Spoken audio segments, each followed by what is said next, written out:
Good morning.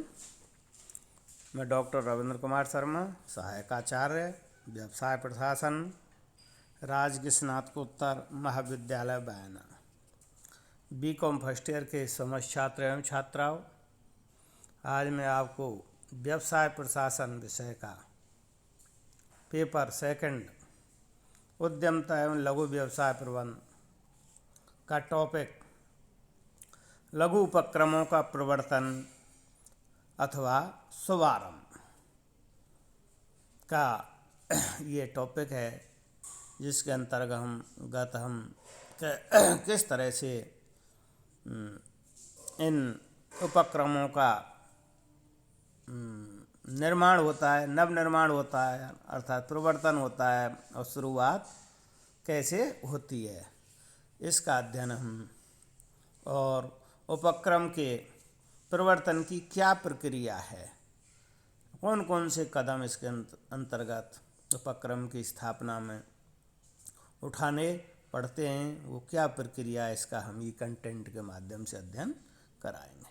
तो सबसे पहले हम देखते हैं इसकी रूपरेखा या परिचय में। दुनिया में प्रतिदिन कई छोटे एवं बड़े उपक्रमों का प्रवर्तन होता ही रहता है। विकसित ही नहीं, विकासशील देशों में प्रतिदिन अनेक उपक्रमों की स्थापना होती है। उपक्रम ये जानते हुए भी स्थापित किए जाते हैं कि दुनिया के लगभग 35% नए उपक्रम अपनी स्थापना के 2 वर्षों में तथा 54% उपक्रम 5 वर्षों में और 64% उपक्रम 6 वर्षों में बंद हो जाते हैं। लोग नवीन उपक्रमों का प्रवर्तन कई कारणों से प्रेरित होकर करते हैं। नवयुवक प्राय अपनी तकनीकी शिक्षा, ज्ञान, उत्साह, क्षमता, स्वतंत्रता की इच्छा, उपलब्धि की उच्च आकांक्षा आदि से प्रेरित होकर उपक्रम की स्थापना करने का निर्णय लेते हैं। कुछ लोग सेवा या नौकरी छोड़कर उपक्रम का प्रवर्तन करना चाहते हैं ताकि उनकी अपूर्ण इच्छाओं और आकांक्षाओं की पूर्ति हो सके। उपक्रम की स्थापना के पीछे प्रेरणा कोई भी हो सकती है, किंतु उद्यमी को सदैव इस बात को भूलना नहीं चाहिए कि नया उपक्रम स्थापित करना एक आसान कार्य नहीं है। इसमें अनेक प्रकार के त्याग एवं बलिदान करने होते हैं, कई प्रकार के कष्ट भी सहने पड़ते हैं। एक सफल उद्यमी ने अपने अनुभवों का उल्लेख करते हुए बहुत ही अच्छा सटीक लिखा है कि नए उपक्रम का प्रवर्तन करना बच्चे को जन्म देने एवं पालने पोसने जैसा है। इसमें कल्पना किए गए समय से भी अधिक समय देना एवं कष्ट उठाना पड़ता है।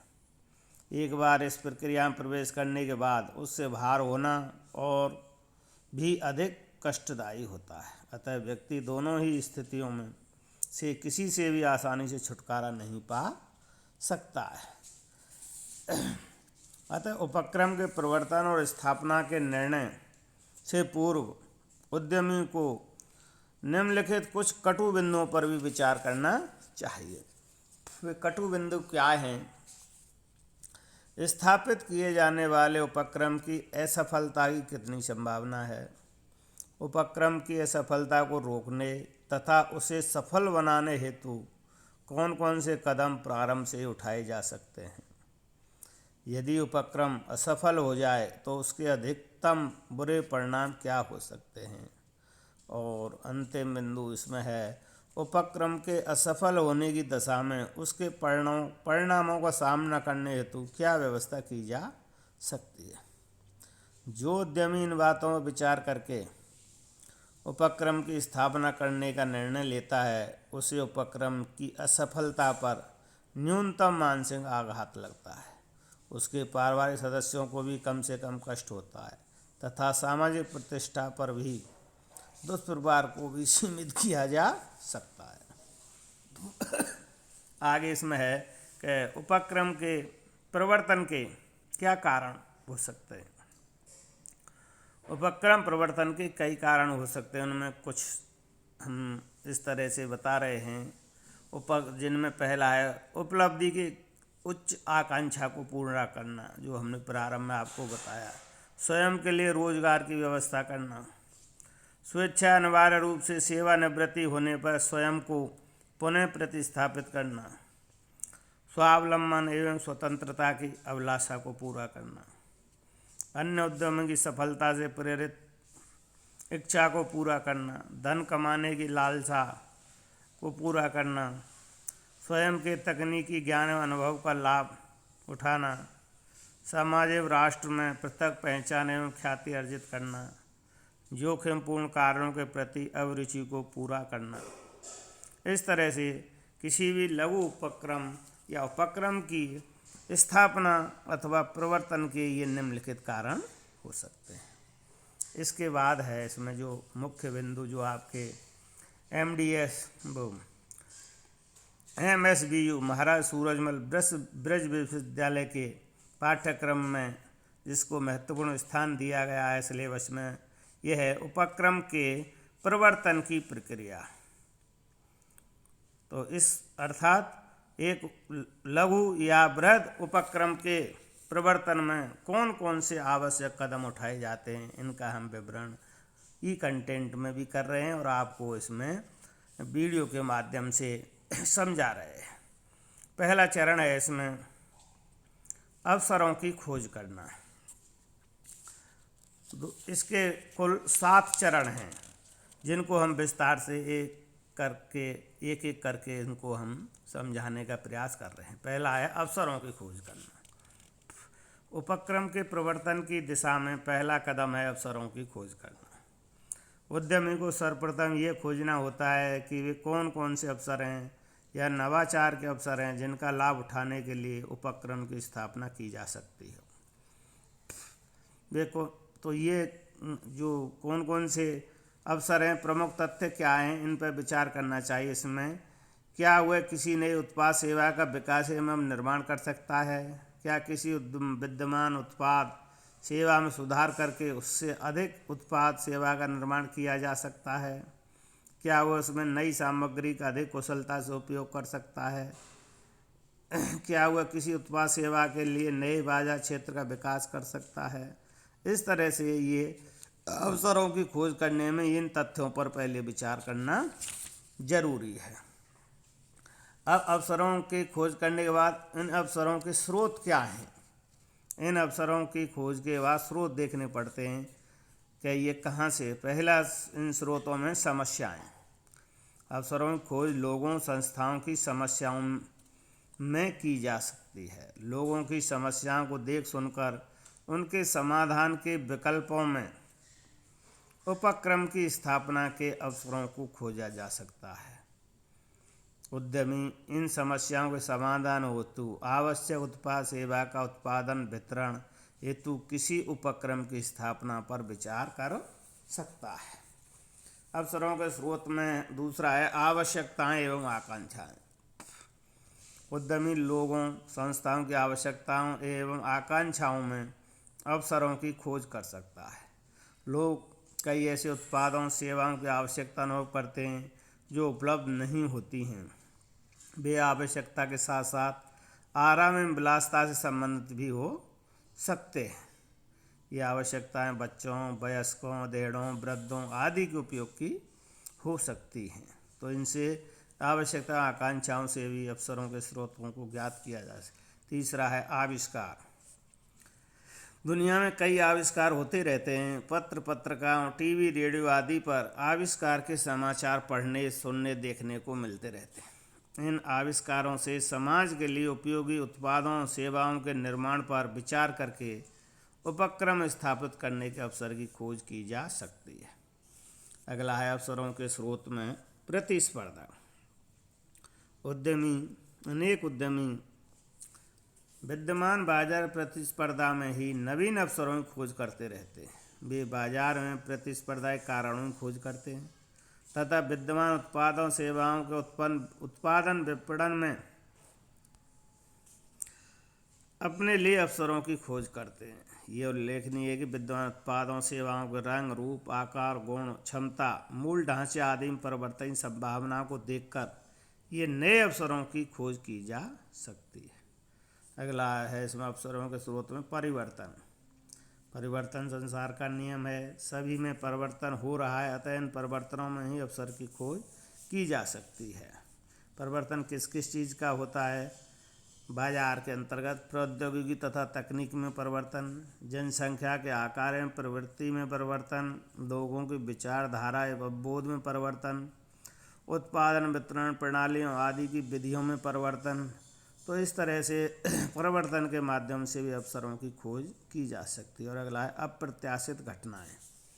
अवसरों के स्रोत में सामान्य घटनाएं सामान्य परिवर्तनों में ही सम्मिलित की जाती हैं, किंतु अप्रत्याशित या आकस्मिक रूप से घटित होने वाली घटनाएं सामान्य परिवर्तन में नहीं आती। ऐसी घटनाएं कई नए अवसरों को जन्म देती हैं, जिनके लिए नए उपक्रमों के परिवर्तन की आवश्यकता होती है। जैसे युद्ध छिड़ने, प्राकृतिक आपदा उत्पन्न होने पर, शांति प्रक्रिया प्रारंभ होने पर तथा आपदा के शांत होने पर भिन्न भिन्न प्रकार के अवसर उत्पन्न हो सकते हैं। इस तरह से पहला जो इसका चरण है अवसरों की खोज करना, और उस खोज करने में दो प्रकार की बातें आती हैं कि अवसरों के क्या क्या वस्तुएं सेवाएं किस तरह से बनाई जा सकती है, उसमें सुधार किया जा सकता है और बाज़ार खोजे जा सकते हैं। और इस खोज करने के लिए क्या अवसरों के स्रोत क्या हो सकते हैं, ये इसके पहले बिंदु में है। दूसरा बिंदु है इसका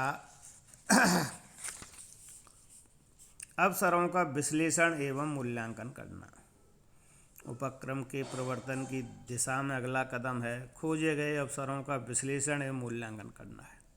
प्रत्येक अवसर का मूल्यांकन करने के लिए कुछ आधारों का उपयोग करना चाहिए, जिनमें पहला है अवसरों की उपलब्धता की क्या अवधि है, अवसरों का वास्तविक अनुभूति मूल्य क्या है का आकलन करना चाहिए, बाजार एवं आकार का आकलन करना चाहिए, संसाधनों की उपलब्धता का आकलन करना चाहिए, क्षमता एवं कौशल की उपलब्धता का आकलन करना चाहिए, जोखिम में प्रतिफल का आकलन होना चाहिए, प्रतिस्पर्धी स्थिति का आकलन भी करना चाहिए। और जो सबसे महत्वपूर्ण अंतिम है इसके अंतर्गत वातावरण के घटक का भी बहुत ही सूक्ष्म एवं गहराई से इसका अध्ययन एवं मूल्यांकन करना चाहिए, जिससे कि उपक्रम की स्थापना में सहयोग एवं आधार भूत तत्वों का मूल्यांकन हो सके। अगला है इसमें तीसरा कदम प्रारंभिक तैयारियां करना। अवसरों का मूल्यांकन करने के बाद उद्यमी को कुछ प्रारंभिक तैयारियां कर लेनी चाहिए, जिसमें पहला है उद्देश्यों तथा कार्यक्षेत्र का निर्धारण करना चाहिए। किसी उत्पाद या सेवा का चयन करना चाहिए जिसको हम बनाने जा रहे हैं या बनाने के लिए हम अग्रसर हो रहे हैं। तीसरा है इसके अंतर्गत उपक्रम के आकार का निर्धारण। उपक्रम किस आकार का होगा, छोटा है, मध्यम श्रेणी का है, लघु या सूक्ष्म। और स्वामित्व के प्रारूप का चयन है। और इसी के अंतर प्रारंभिक तैयारियों में स्थान का निर्धारण, कौन सी जगह पर किस स्थान पर हमको ये उपक्रम स्थापित करना है। और प्रारंभिक अनुबंध करना, जब उद्यमी अपने उत्पादों सेवाओं का अनुबंध चयन कर लेता है तो अपने भावी व्यवसाय के उद्देश्यों, कार्यक्षेत्र तथा आकार को निर्धारित कर लेता है। तो उपक्रम को प्रारंभ करने से पूर्व कुछ प्रारंभिक अनुबंध करने पड़ते हैं, जिनमें जैसे यदि वह किसी विद्यमान उपक्रम को खरीदना चाहता है तो उसके स्वामी के साथ अनुबंध करना। यदि वह अपना नया उपक्रम प्रारंभ कर रहा है तो भूमि, भवन, कॉपीराइट, पेटेंट आदि के लिए संबंधित पक्षकारों से प्रारंभिक अनुबंध करना आदि इसमें महत्वपूर्ण बिंदु हैं। अगला चौथा कदम है इसके उपक्रम के प्रवर्तन की प्रक्रिया में व्यावसायिक योजना का निर्माण करना। उपक्रम की स्थापना की दिशा में अगला कदम है उपक्रम की व्यावसायिक योजना का निर्माण करना। व्यावसायिक योजना का निर्माण एक लिखित प्रलेख के रूप में किया जाता है। अतः व्यावसायिक योजना एक लिखित औपचारिक प्रलेख है जिसमें उद्यमी के सपने तथा उस सपने को साकार करने हेतु आवश्यक क्रियाओं, प्रक्रियाओं, व्यूह रचनाओं आदि का उल्लेख किया जाता है। अगला 5वां इसका कदम है या इसमें और देखें व्यवसाय योजना के निर्माण करने में क्या क्या चीज़ों को ध्यान में रखना चाहिए और क्या क्या चीज़ें इसमें सम्मिलित होनी चाहिए, जिनमें है उपक्रम की आधारभूत योजना, उत्पादन योजना, वित्तीय योजना, विपणन योजना, कार्यालय योजना, सेवी वर्गीय योजना। ये कुछ निम्नलिखित घटक हैं जो कि व्यवसाय योजना का निर्माण करते समय इन बिंदुओं पर ध्यान देना जरूरी होता है। और अगला 5वां कदम है इनका उपक्रम संरचना का निर्माण करना। उपक्रम की व्यवसाय योजना के अनुरूप ही उपक्रम की संरचना के निर्माण हेतु कदम उठाए जाते हैं। इन कुछ कदम जैसे पहला है औपचारिकताओं को पूरा करना, पंजीयन या समामेलन की और वाणिज्य कर विभाग में पंजीयन, औद्योगिक लाइसेंस, उद्योग निदेशालय में पंजीयन, नगर पालिका से अनुमति प्राप्त करना, कारखाना नियम के अंतर्गत पंजीयन, प्रदूषण नियंत्रण बोर्ड से प्रमाण पत्र, विभिन्न मंत्रालयों से स्वीकृतियाँ एवं अनुमोदन और रिजर्व बैंक से स्वीकृति। इस तरह की ये उपक्रम की संरचना का निर्माण करते समय विभिन्न औपचारिकताओं का पूर्ण ये बताई उसको करना पड़ता है। और आवश्यक संसाधनों सुविधाओं की व्यवस्था करना, कर्मचारियों की व्यवस्था करना, आंतरिक संगठन संरचना का निर्माण और विपणन व्यवस्था करना, ये इसमें व्यावसायिक योजना का निर्माण करते समय इन सब बातों को पूर्ति करना आवश्यक होता है। और अगला इसमें 6वां कदम है वित्तीय व्यवस्था करना। आंतरिक संगठन संरचना का निर्माण होने के बाद उपक्रम के लिए आवश्यक वित्त की व्यवस्था करनी पड़ती है। प्रारंभिक सुविधाओं संसाधनों के लिए प्रारंभिक कोषों की व्यवस्था उद्यमी अपने निजी स्रोतों, स्वयं की बचतों, मित्रों, संबंधियों से ऋण या विभिन्न वित्तीय संस्थाओं से वित्त की व्यवस्था करना बहुत जरूरी होता है। और अंतिम बिंदु इसके अंतर्गत उपक्रम का शुभारंभ करना। उपक्रम की स्थापना के लिए उठाए गए सभी कदमों का कोई महत्व नहीं रहता यदि उक्त उपक्रम अपना कारोबार प्रारंभ नहीं करता है। कंपनी प्रारूप वाले उपक्रमों को छोड़कर अन्य सही प्रकार के उपक्रम उपर्युक्त चरणों के पूरा होते ही तत्काल अपने उपक्रम के व्यवसाय का शुभारंभ कर सकते हैं। उपक्रम का शुभारंभ करते समय उद्यमी को अपने प्रबंधकों एवं अन्य कर्मचारियों को ऐसा नेतृत्व प्रदान करना चाहिए जिससे भी सभी मिलकर उपक्रम के संसाधनों का अधिकतम कुशलता एवं प्रभावकारिता के साथ उपयोग कर सकें। इस तरह से आज हमने ये उपक्रम की स्थापना या प्रवर्तन या शुभारंभ का टॉपिक आपके लिए कंटेंट के माध्यम से अध्ययन कराया है। आज के लिए इतना ही पर्याप्त है। धन्यवाद।